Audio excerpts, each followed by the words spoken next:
privé, un tunnel Identity Aware Proxy, Joomhost, Argo CD. On utilise CloudNAT, application bancaire, accès au nœud, et on le transfère sur un port de notre ordinateur local. Et là, nous sommes connectés à Argo CD et déployé sur le node port. Il va créer un tunnel pour nous connecter à Argo CD. La connexion, on est bien connecté au repo privé. Nathan, il est en train de synchroniser. Nous avons accès à notre application. Et là, on dépose $10,000.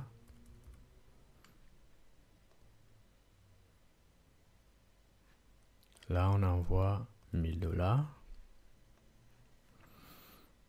Vous voyez.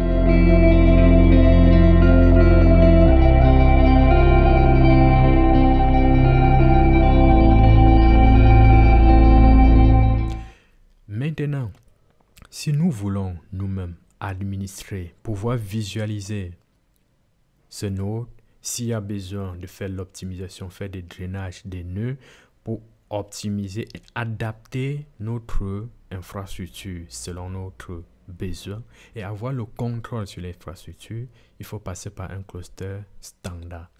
Nous allons voir maintenant comment mettre en place un cluster privé standard pour déployer une application bancaire. Ici, notre cluster sera privé. Vous avez vu tout à l'heure, pour accéder à un cluster public, pour nous, il suffisait de connaître le nom du cluster, la localisation et la date du projet. À partir de Cloud Shell, on accède facilement. Et c'est pareil qu'une personne qui a un ordinateur, quel que soit où il se trouve, et qu'il a les autorisations nécessaires pour accéder à notre projet ici, il suffit qu'il ait une clé ou bien qu'on ait créé un compte pour qu'il ait accès. Il pourra se connecter à notre cluster. Maintenant, lorsque on a besoin de pousser un peu la sécurité, il faut créer des clusters privés. Ces clusters ne sortent pas du réseau GCP et aussi pour l'administrer, nous devons passer par un tunnel Identity Aware Proxy et un firewall qui contrôle le trafic qui entre dans notre réseau GCP. Et à partir de là, on aura un Joomhost, ce qu'on appelle sur d'autres architectures les Bastion Hosts, qui sont juste un hôte de rebond qui se trouve au sein du réseau GCP et qui n'a pas d'adresse IP externe. Donc, sans adresse IP externe, on ne peut pas accéder à cette machine à partir d'Internet. Et maintenant, pour pouvoir faire les mises à jour des packages, par exemple, on utilise CloudNAT qui permet de traduire les adresses IP internes en adresses IP externes pour pouvoir accéder à Internet de manière sécurisée. Et pour administrer et déployer notre application, nous utiliserons Argo CD qui sera connecté à un repository privé du GitHub. Et nous allons créer un transfert du port qui déploie Argo CD vers notre poste local et pouvoir l'administrer à partir de notre navigateur local en utilisant le localhost ou bien l'adresse locale 127.0.0.1 pour pouvoir administrer ça sans passer par Internet. Par contre, les utilisateurs finaux qui accèdent à notre application, ils pourront utiliser Internet à partir du load balancer pour consulter notre application, mais on ne peut pas administrer notre application en passant par Internet. OK? Et GCP, puisque c'est une application critique, GCP nous donne également un service qui s'appelle Backup for JKE qui nous permet de sauvegarder nos ressources qui sont déployées sur le cluster. OK? Et on peut étendre la sécurité en ajoutant Cloud Security Scanner, Cloud Security Command Center pour pouvoir analyser ces adresses IP, toutes ces adresses qui sont sur notre cluster et remédier les failles de sécurité avant qu'elles ne soient découvertes. OK? Donc, voilà en gros ce que nous allons faire actuellement parce que nous avons vu un cluster qui s'adapte facilement en fonction de la charge du travail. et qu'on peut l'administrer à partir de n'importe où, nous allons maintenant voir un cluster que nous-mêmes nous allons configurer en fonction de notre besoin et aussi l'administrer en respectant les consignes de sécurité et que ceux qui ont accès à cette infrastructure ou à ce cluster soient compliants. Donc ici, nous allons déployer une application de gestion de compte. Nous allons déployer une application bancaire dessus et faire des transactions, des dépôts, des virements. OK? Donc, revenons maintenant à notre infrastructure ici. Pour y arriver, nous n'aurons plus besoin de ce cluster.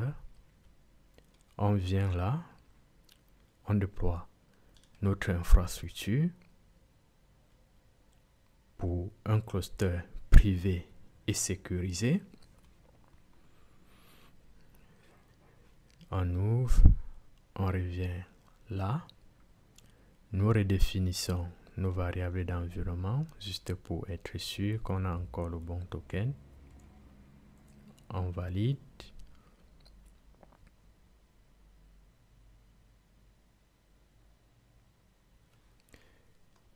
Notre cluster privé. On initialise.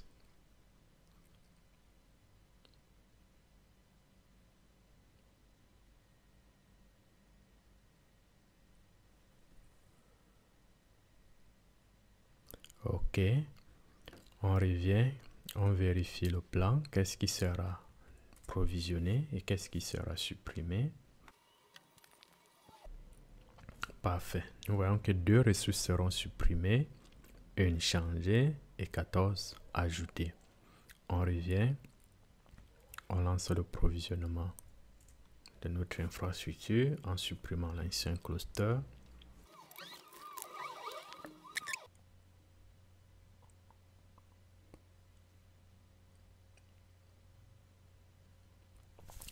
Vous voyez là, nous avons créé notre cluster et nous sommes en train de l'ajouter nous-mêmes des nœuds. OK? En configurant en même temps les plans de sauvegarde. Donc, si nous entrons dans le code de notre infrastructure pour ici, nous entrons dans JKE. Vous voyez que là, nous configurons nous-mêmes notre cluster comme nous avons besoin. OK. On active la scalabilité, les ressources, le processeur, ce qu'il faut pour que nous ajoutons un nœud.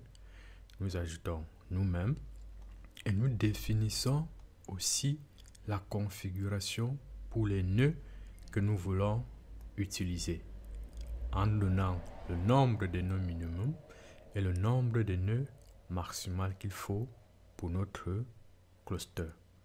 Par contre, avec Autopilot, nous n'avons pas besoin de faire cette configuration. Avec Autopilot, il suffit pour lui de lui définir ça et il fait tout le reste du travail pour nous. OK? Et pour activer Autopilot, ce paramètre est suffisant. Enable Autopilot égale true. C'est tout. OK? Donc là, nous venons de provisionner notre infrastructure pour un cluster privé standard comme nous avons vu ici. Nous avons provisionné cette infrastructure pour pouvoir déployer notre application. La seule différence majeure ici, c'est que notre cluster est up. Ici, nous nous connectons. On est bien connecté, mais nous ne pouvons rien faire, c'est tout. Même pour voir les nœuds, on ne peut pas voir les nœuds. On ne peut pas. Parce qu'on n'a pas les autorisations nécessaires. Même Cloud Shell qui se trouve sur GCP ne peut pas administrer notre cluster privé. Donc, si nous tentons de créer un pod, même comme nous sommes connectés, il va nous retourner un timeout parce qu'il n'arrive pas à effectuer les opérations sur notre cluster privé. Nous devons à présent maintenant nous connecter au cluster. Donc, pour y arriver, nous allons sur notre machine locale ici. Donc, si on actualise,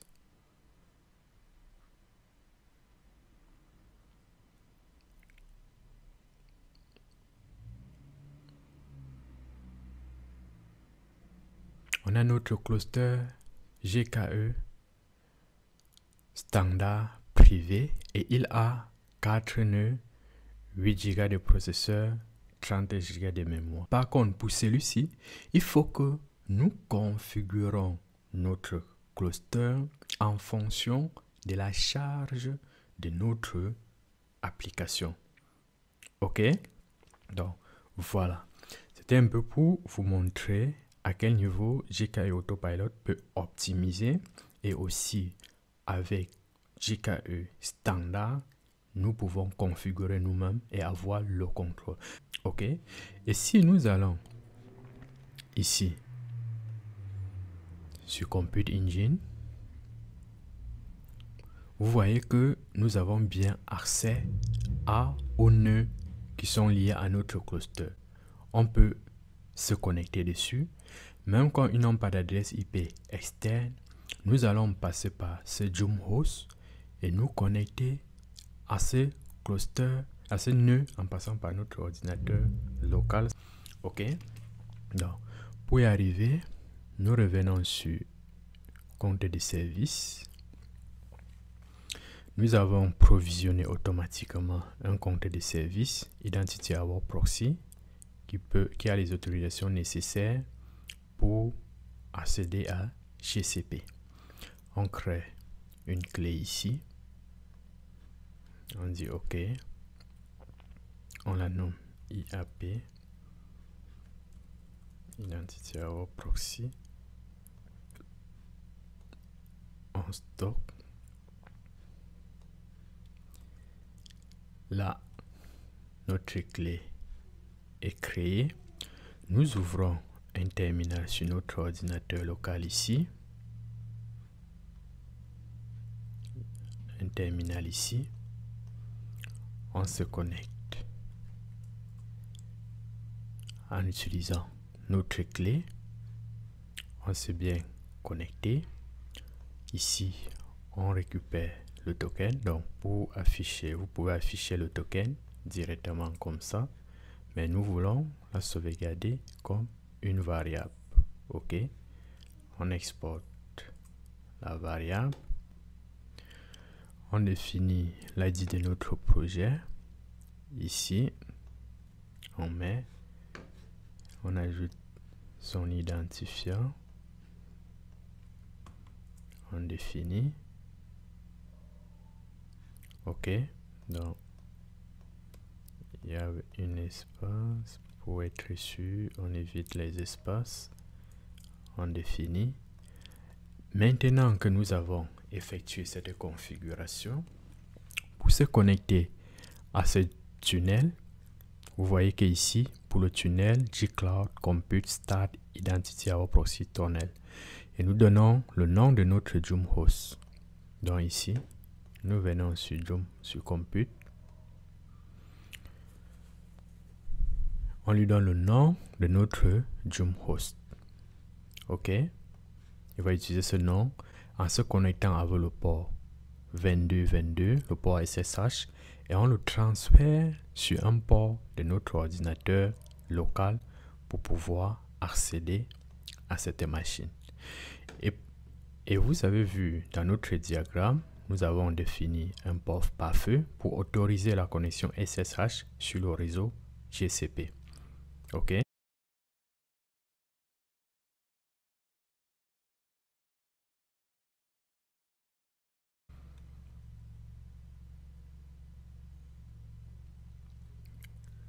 là, il a transféré.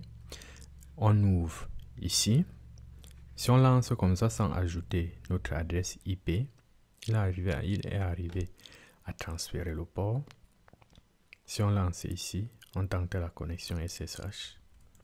Tout simplement comme ça. Vous voyez, ça ne va pas fonctionner. Même si on ouvre ça et on supprime tout ce qu'il faut.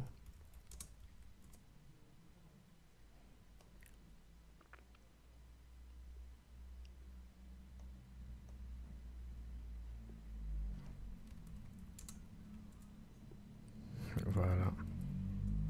OK. Là, il faut que nous ajoutons notre clé publique sur les métadatas des GCP. On affiche notre clé publique. On vient sur Compute ici. On passe sur les métadatas là.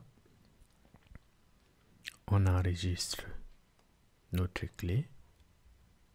On dit OK. On l'enregistre.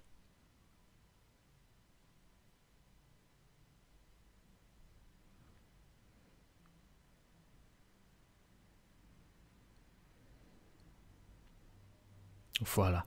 Nous avons enregistré cette clé. Maintenant, nous pouvons avoir accès à cette instance sur GCP. Donc, on revient ici. On lance. Voilà. Ici, connection broken, please contact your system administrator. OK, notre port est transféré.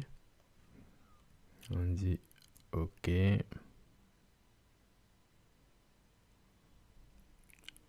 Open.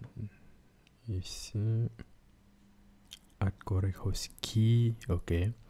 Donc là, on ouvre ça.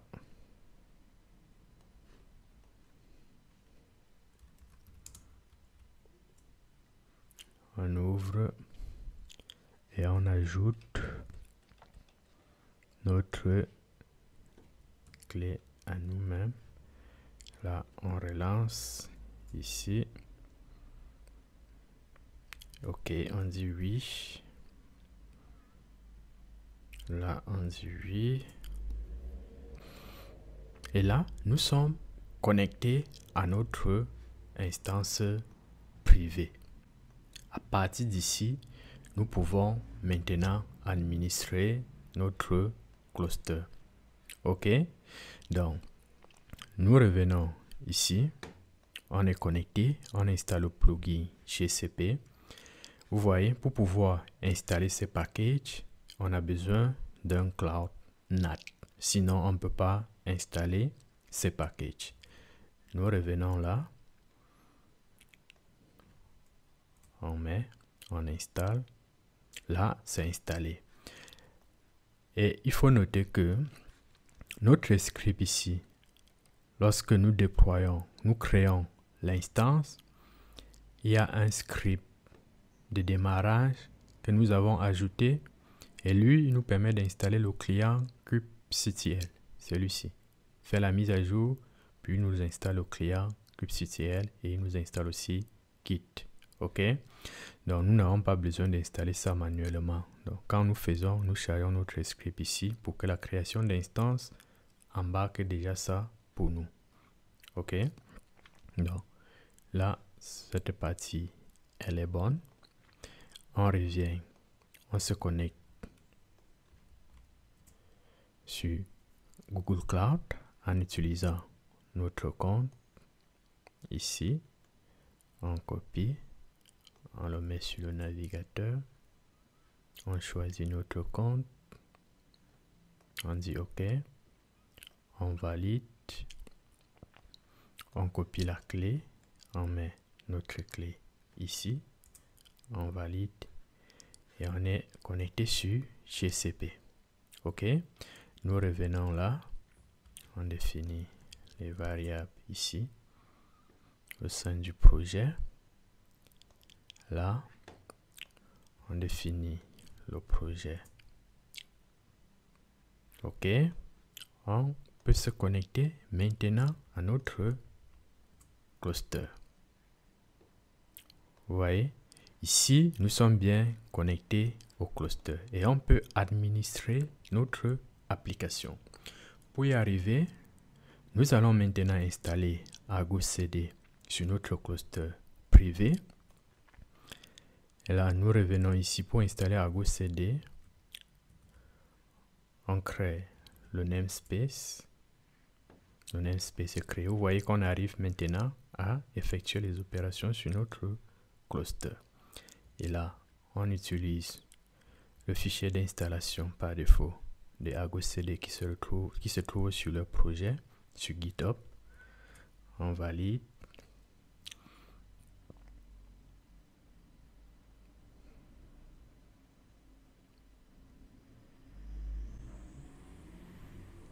Argo CD est déployé. Donc on peut continuer un peu d'écouter, de vérifier. Wait.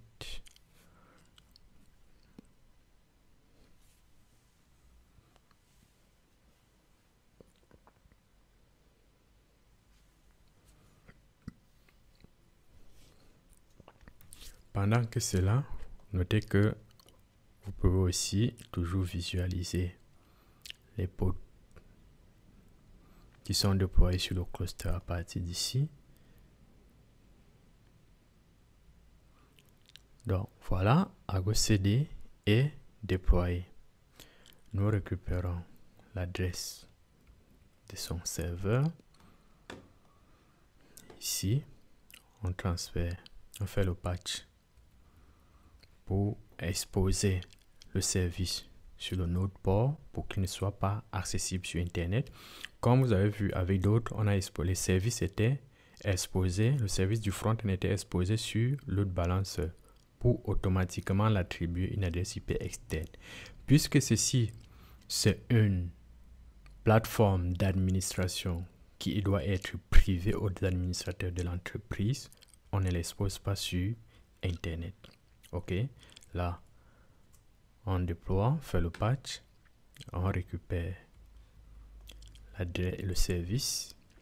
On a l'adresse IP, on a le port sur lequel écoute notre serveur Argo CD. Mais pour que cela fonctionne, nous revenons ici, on ajoute, souvenez-vous, ici, on a un firewall qui contrôle le trafic entrant. Donc du coup, il faut qu'on l'autorise. On passe sur le VPC, firewall, et nous avons notre firewall internal. Lui, il transfère juste tout ce qui est interne, il ne sort pas. Il reste sur le réseau GCP. Les communications ne peuvent s'effectuer qu'entre ces routes. Et on ne peut, pour accéder à Internet, on met 0.0.0.0/0. Là, c'est pour Internet. Donc, nous venons ici, on modifie, on passe sur les ports autorisés. On ferme ça. On autorise le port pour Argo CD.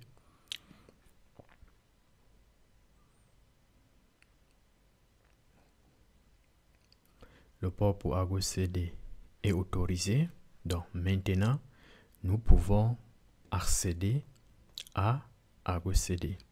À partir, on peut transférer cela sur notre poste local. Donc ici, on revient là, on copie le port, on l'utilise ici. Ici, on peut visualiser les nœuds de notre application. Donc comme là, on prend ce nœud. Par exemple, on va se connecter dessus pour pouvoir utiliser Argo CD à partir de notre poste local. On met le nom du nœud. Vous avez vu sur Autopilot, on ne le voit pas. Donc on ne peut pas l'administrer comme ceci.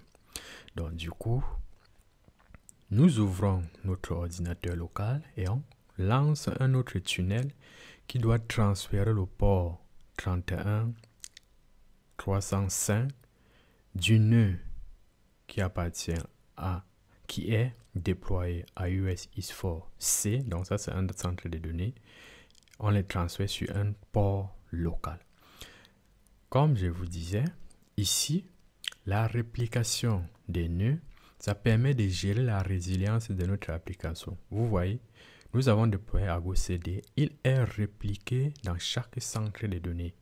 Il y a deux instances qui sont dans le même centre de données, USC, ici, une autre instance dans B, une autre instance dans A.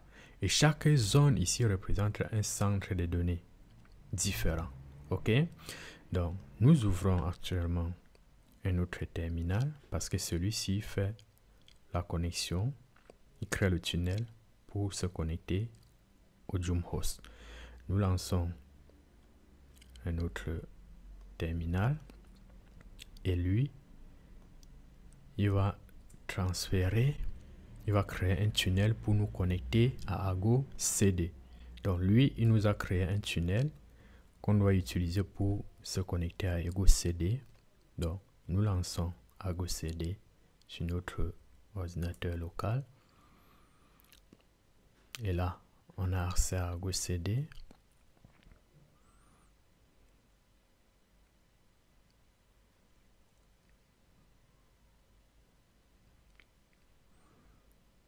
Parfait. L'utilisateur par défaut de Argo CD, c'est admin. Et nous revenons ici. On affiche le mot de passe par défaut de Argo CD. Ici. Nous avons le mot de passe de Argo CD. On le prend, on le met là. Argo CD, c'est un outil qui permet d'automatiser le déploiement de notre application avec le GitOps. Donc ici, nous connectons notre repos Git au projet.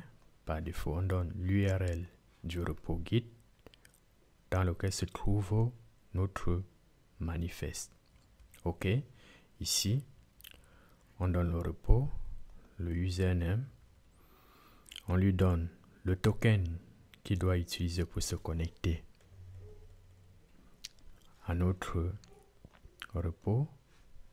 On lui donne le mot de passe et on vérifie la connexion. On est bien connecté au repos privé. Ce repos, il est privé. Si on tente d'accéder, il faut qu'on soit connecté. Vous voyez que c'est un repos privé. Donc, si je me déconnecte, je ne pourrai pas avoir accès à ce repos. OK? Donc, je reviens ici. Vous ne pouvez pas avoir accès à ce repos déjà. Donc, je reviens ici. Je passe sur la partie application. J'enregistre une nouvelle application.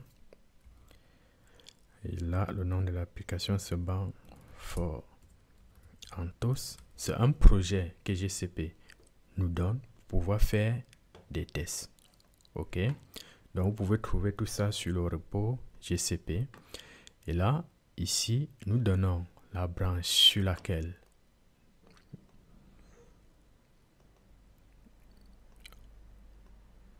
ici on valide, on dit le path, on donne la branche dans laquelle se trouve notre code de déploiement. Quelle branche est-ce que nous voulons utiliser? On met le nom de la branche, OK? Et on vient ici, on choisit le cluster et le namespace. Dans quel namespace nous voulons déployer notre application? On le déploie dans un namespace par défaut de Argo CD. Vous pouvez donner un autre nom. Et là, nous avons fait notre configuration. Nous cliquons sur créer.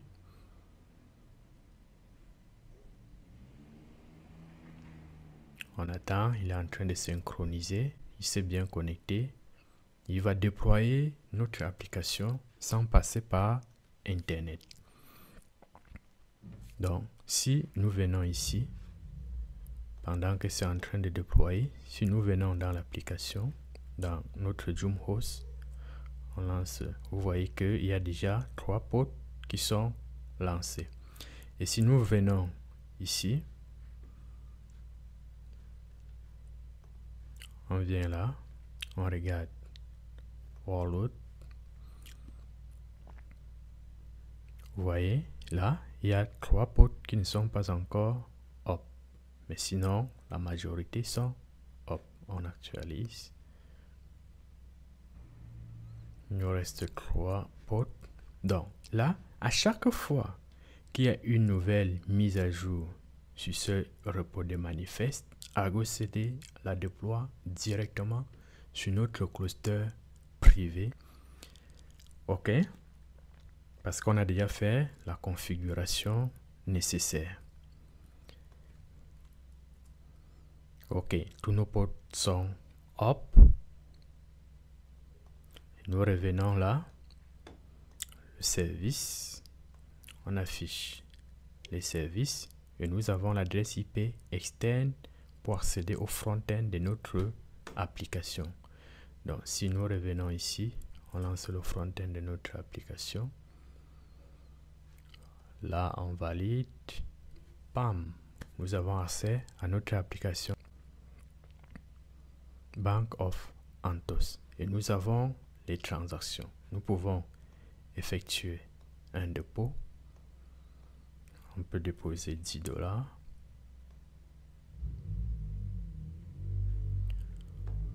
On peut envoyer $1.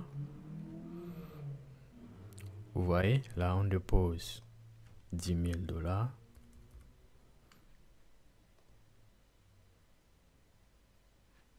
Là on envoie à Bob. On dit Bob, on a reçu $10,000. On t'envoie $1,000. Vous voyez, donc notre application bancaire fonctionne et elle est déployée de manière sécurisée. OK?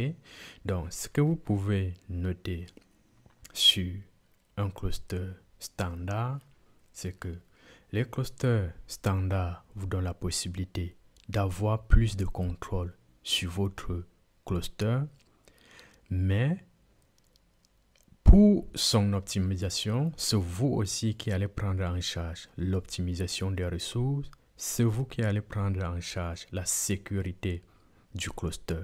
OK? Et elle est aussi plus sécurisée lorsque vous la créez en cluster privé pour pouvoir limiter l'accès.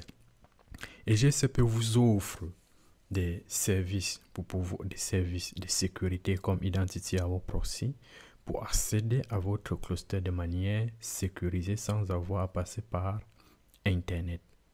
OK? Donc, voilà ce que vous pouvez noter. Les clusters avec Cloud Run, on le paye par utilisation. Lorsque Cloud Run reçoit le trafic, on paye. Avec GKE Autopilot, on le paye par port. Et GCP, tout de même comme Cloud Run, ce sont des services serverless, c'est-à-dire sans serveur.